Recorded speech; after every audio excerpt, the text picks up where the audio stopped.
Salut! Eu sunt Claudiu și astăzi vă prezint cum se montează o priză simplă și o priză TV modulare. În perete avem fixată o doză cu 3 module, care are în interior un cablu coaxial sau TV și 3 conductori de 2,5 mm, faza, nulul și împământarea, pentru alimentarea prizei simple cu 230 de V. Aceasta este priza TV. Aici avem priza simplă.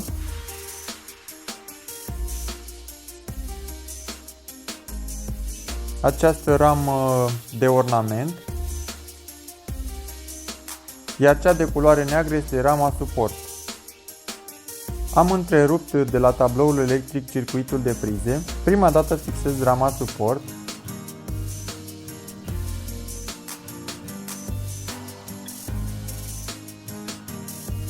Aceasta se fixează ușor prin înșurubarea a două șuruburi în doză.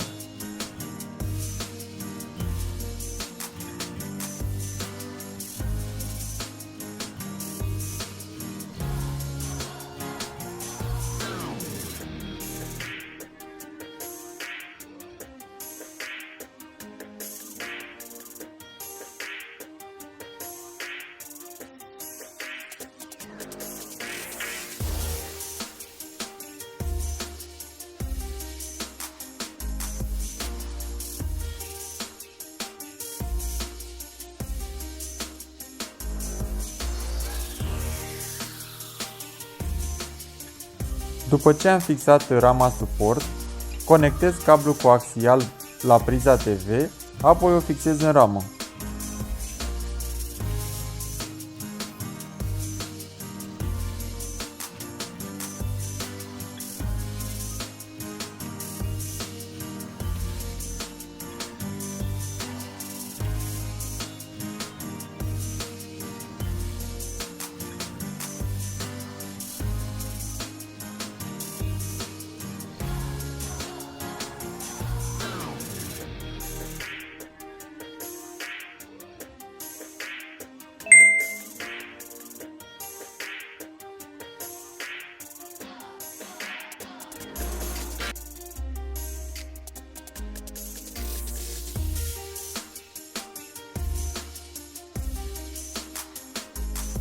Fac conexiunile și la priza simplă.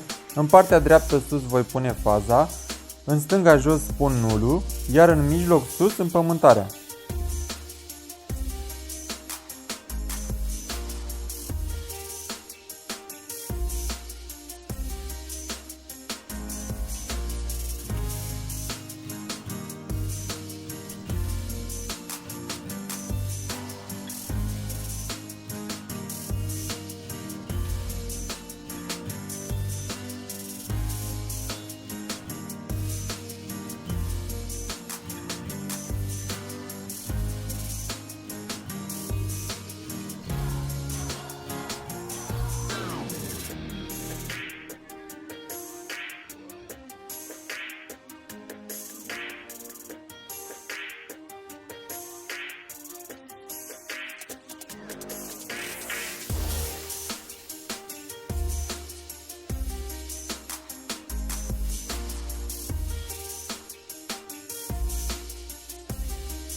Fixez priza simplă în rama suport printr-o împingere ușoară.